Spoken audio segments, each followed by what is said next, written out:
आदित्यजी ठाकरे, मतदार यादीमध्ये घोळ नाही तर घोळ तुमच्या डोक्यामध्ये आहे।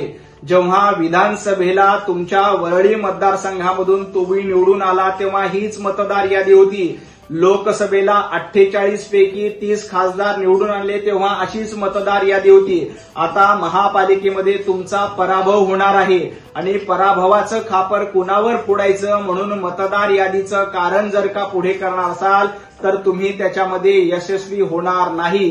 जनतेनं तुम्हाला यापूर्वी नाकारलंय, आता देखील स्पष्टपणे नाकारेल।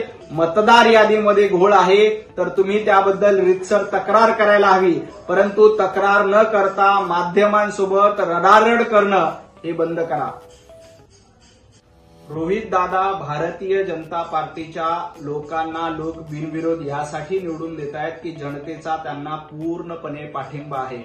तुमचा पाठिंबा जनतेनं काढून घेतलाय, त्यामुळे तुम्ही बिनविरोध काय फक्त 1200 मतांनी निवडून आला होतात हे ध्यानात ठेवा। भारतीय जनता पार्टी आपल्या शहराचा विकास करू शकते, भारतीय जनता पार्टी सर्वांना सोबत घेऊन जाऊ शकते, म्हणून जनता आम्हाला बिनविरोध निवडून देते आणि त्याचा आम्हाला अभिमान आहे। तुम्हाला जर का एवढीच खुमखुमी होती तर तुमच्या पक्षाने त्या ठिकाणी आपले अर्ज का दाखल केले नाही?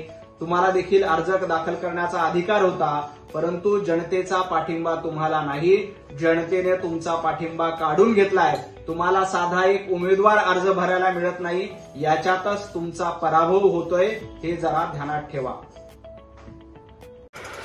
नवीन घडामोडी पाहण्यासाठी आजच आम्ही मुंबईकर 24 तासला लाईक करा, सबस्क्राईब करा आणि अपडेट रहा।